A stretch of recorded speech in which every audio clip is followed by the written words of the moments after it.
Imagine कीजिए एक ऐसी दुनिया जहां नाम नहीं है। हिस्ट्री की किताबें खोलिए, आपको बड़े बड़े मॉन्यूमेंट्स दिखेंगे, पिरामिड्स दिखेंगे, जिगुरैट्स दिखेंगे, बड़े बड़े शहर दिखेंगे। लेकिन उन्हें बनाया किसने? हम नहीं जानते। गिलगमेश की कहानी किसने लिखी? हम नहीं जानते। महाभारत और रामायण शुरू में सिर्फ सुनाई जाती थी, ओरल ट्रेडिशन। लिखी किसने थी, ये हजारों साल बाद पता चला। इंसानियत के पहले 2000 साल गुमनामी यानी एनोनिमिटी के साल थे। लोग चीजें बनाते थे लेकिन अपना नाम नहीं लिखते थे। मैं यानी आय का कॉन्सेप्ट नहीं था, सिर्फ हम यानी कम्युनिटी का कॉन्सेप्ट था।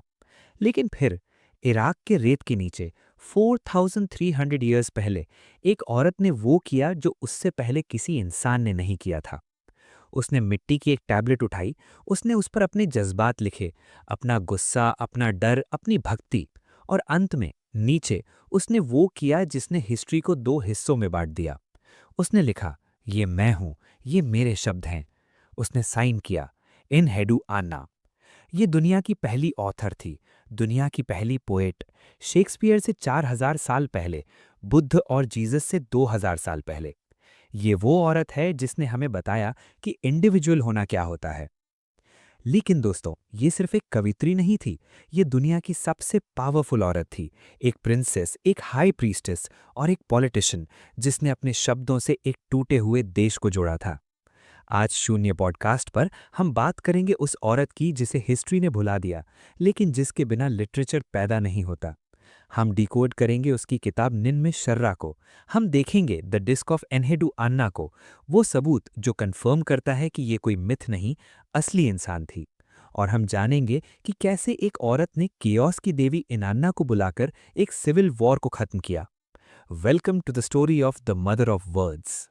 Act 1, the daughter of the universe. Context 2300 BC. कहानी शुरू होती है 2334 बीसी में, मेसोपोटामिया, आज का इराक। ये वो वक्त था जब दुनिया बदल रही थी। पहले छोटे छोटे शहर हुआ करते थे, सिटी स्टेट्स। उर, उरुक, निप्पुर, सब आपस में लड़ते थे। फिर एक आदमी आया, एक गार्डनर का बेटा, जिसका नाम था Sargon of Akkad, Sargon the great. Sargon दुनिया का पहला एम्परर बना। उसने तलवार के दम पर सारे शहरों को जीत लिया और दुनिया का पहला एम्पायर बनाया, द अकेडियन एम्पायर। लेकिन दोस्तों, एम्पायर बनाना आसान है, एम्पायर चलाना मुश्किल है। सार्गन के पास एक बड़ी प्रॉब्लम थी। नॉर्थ के लोग यानी अकेडियंस और साउथ के लोग यानी सुमेरियंस एक दूसरे से नफरत करते थे। उनकी भाषा अलग थी, उनके कल्चर अलग थे। सार्गन जानता था कि तलवार से बॉडीज को जोड़ा जा सकता है, दिलों को नहीं। उसे एक ब्रिज चाहिए था, एक ऐसा इंसान जो नॉर्थ और साउथ को जोड़ सके, जो रिलीजन के जरिए लोगों को एक कर सके। तो सार्गन ने अपनी सबसे होशियार बेटी को चुना, जिसका असली नाम हम नहीं जानते। लेकिन सार्गन ने उसे भेज दिया उर शहर में, जो साउथ का सबसे इंपॉर्टेंट शहर था, वहां के सबसे बड़े मंदिर में। और उसे एक नया टाइटल दिया, एन हेडू आन्ना। इस नाम का मतलब समझना बहुत जरूरी है। एन का मतलब हाई प्रीस्टेस, हेडू का मतलब ऑर्नामेंट यानी गहना, आन्ना का मतलब हेवन यानी आसमान, द ऑर्नामेंट ऑफ हेवन, आसमान का गहना। वो सिर्फ एक पुजारी नहीं थी, वो सार्गन की रिप्रेजेंटेटिव थी, वो शहर की सीईओ थी। उर का मंदिर, जिसे गिपारू कहते थे, वो सिर्फ पूजा की जगह नहीं था, वो एक बैंक था, वो एक ग्रैनरी यानी अनाज का गोदाम था। एनहेडुआना वहां बैठकर हजारों वर्कर्स को मैनेज करती थी, लोन्स देती थी और इकोनॉमी चलाती थी।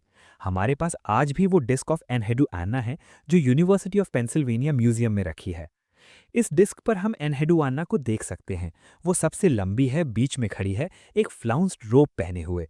वो मून गॉड नन्ना को ऑफरिंग दे रही है। ये प्रूफ है कि वो रियल थी, वो पावर में थी। लेकिन एनहेडुआना का असली काम मैनेजमेंट नहीं था। उसका असली काम था थियोलॉजी को बदलना। उस वक्त सुमेरियंस मानते थे कि हर शहर का अपना भगवान है। एनहेडुआना ने कुछ ऐसा किया जो उससे पहले किसी ने नहीं किया था। उसने कहा, तुम्हारे भगवान और हमारे भगवान अलग नहीं हैं, वो एक ही हैं। उसने सुमेरियन देवी इनान्ना को अकेडियन देवी इश्तार के साथ मर्ज कर दिया। ये दुनिया का पहला रिलीजियस सिंक्रेटिज्म था। उसने धर्म को यूज किया पॉलिटिक्स को स्टेबलाइज करने के लिए। सब कुछ ठीक चल रहा था। जब तक सार्गन जिंदा था, एनहेडुआना सेफ थी। लेकिन 2279 बीसी में सार्गन मर गया। और जैसा कि हर एम्पायर में होता है, एम्परर के मरते ही बगावत यानी रिबेलियन शुरू हो गई। Act 2, the coup. Lugalanne betrayal. Sargon की मौत के बाद उसका बेटा रिमुश गद्दी पर बैठा, लेकिन उर शहर में एक रिबेल लीडर खड़ा हुआ जिसका नाम था लुगाल अने। लुगाल अने को सार्गन की फैमिली से नफरत थी। वो उर को वापस आज़ाद कराना चाहता था, लेकिन उसे पता था कि उर पर राज करने के लिए उसे सिर्फ आर्मी को नहीं हराना है, उसे आत्मा को तोड़ना होगा। और उर की आत्मा थी एनहेडु आन्ना। तो लुगाल अने ने एनहेडु आन्ना पर हमला किया। ये हमला फिजिकल भी था और स्पिरिचुअल भी। सॉफस हेले अपनी किताब एनहेडु आन्ना द कंप्लीट पोएम्स में बताते हैं कि ये मोमेंट कितना ट्रॉमेटिक था। लुगाल अने जबरदस्ती मंदिर में घुस आया। उस वक्त एनहेडु आन्ना हाई प्रीस्टेस के कपड़ों में थी। लुगाल अने ने उसे धक्का दिया। उसने एनहेडु आन्ना के सर से वो पवित्र ताज, होली क्राउन उतार दिया जो उसकी पावर का सिंबल था, और उसने एनहेडु आन्ना के हाथ में एक खंजर थमा दिया। उसने कहा, ये डैगर लो और खुद को खत्म कर लो, तुम्हारी अब कोई जरूरत नहीं है। उसने एनहेडु वान्ना को सेक्सुअल और स्पिरिचुअल असॉल्ट किया। उसने कहा, तुम्हारा मून गॉड नन्ना तुम्हारी मदद करने नहीं आएगा। और सच में नन्ना शांत रहा। एनहेडु वान्ना ने अपने भगवान को पुकारा, लेकिन कोई जवाब नहीं आया। लुगाल अने ने उसे मंदिर से धक्के मार कर निकाल दिया।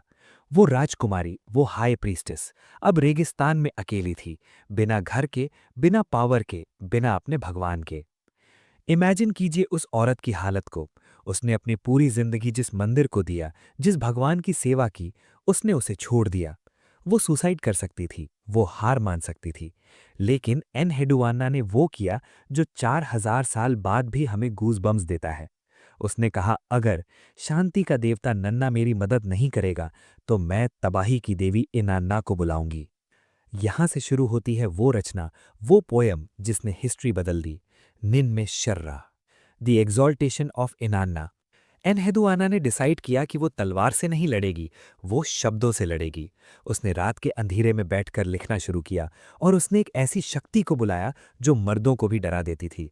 इनान्ना, the goddess of war, the goddess of sex, the goddess of chaos. निन में शर्रा कोई ऑर्डिनरी पोएम नहीं है, ये एक वेपन है। 4300 ईयर्स पहले लिखी गई ये लाइंस आज भी बारूद की तरह लगती हैं। एनहेडुआना इनान्ना को कैसे बुलाती हैं? सुनिए उन शब्दों को, translated from Sumerian. Lady of all powers who wears light like a garment, हे शक्तियों की देवी जो रोशनी को कपड़ों की तरह पहनती है। You are the one who devours the dead like a dragon, तुम वो हो जो मुर्दों को ड्रैगन की तरह खा जाती हो। When you roar at the earth, no vegetation can stand. जब तुम धरती पर दहाड़ती हो तो कोई पेड़ खड़ा नहीं रह सकता। एनहेडुआना इनान्ना को स्वीट नहीं बोल रही, वो उसे डिस्ट्रॉयर बोल रही हैं।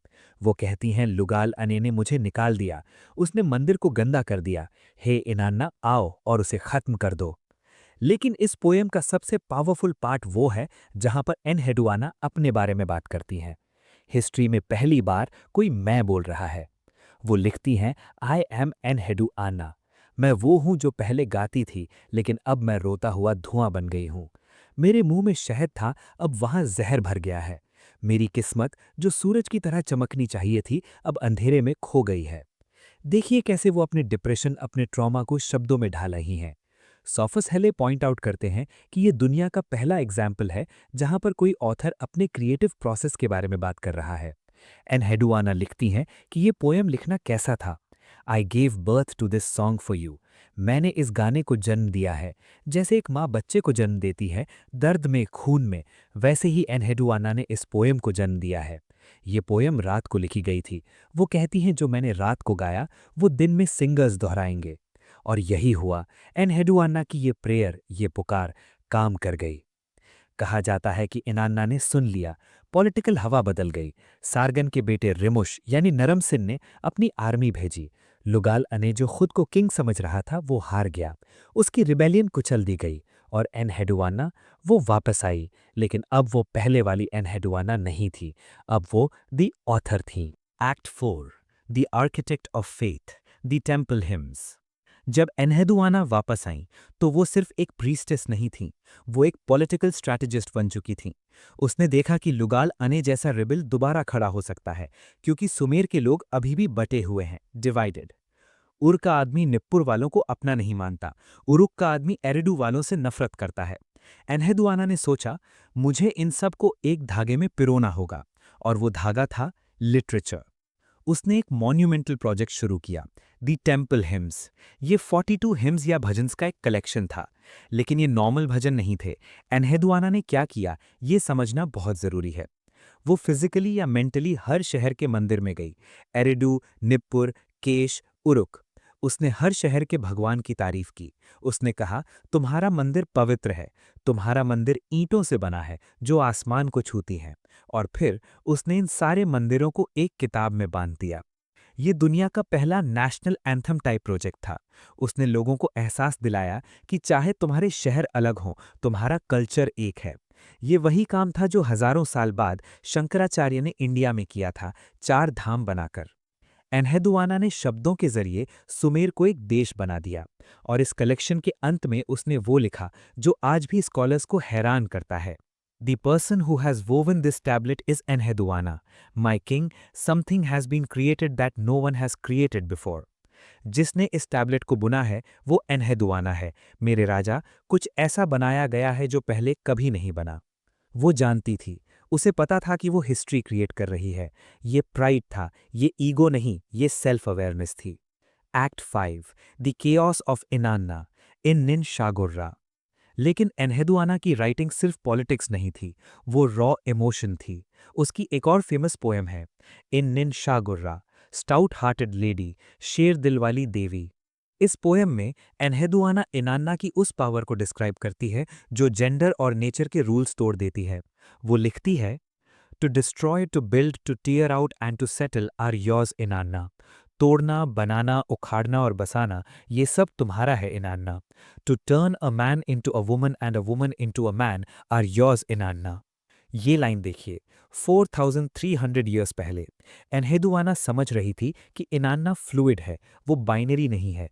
वो कभी औरत बनकर आती है, लव, कभी मर्द बनकर आती है, वॉर। एन्हेदुआना ने इनान्ना को सुप्रीम गॉड बना दिया। उसने कहा कि बाकी सारे देवता अनु एंड लिल इनान्ना के सामने झुकते हैं। क्यों?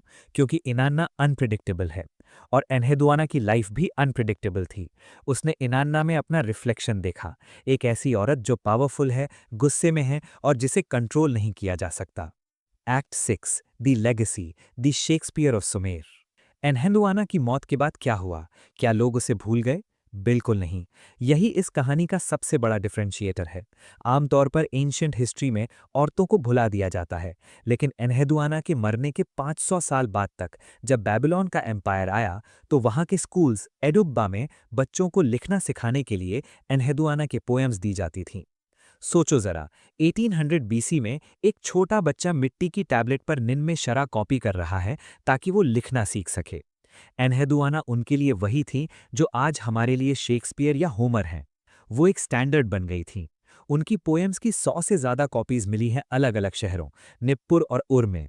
इसका मतलब है कि वो किसी एक लाइब्रेरी में नहीं थीं, वो बेस्ट सेलर थीं।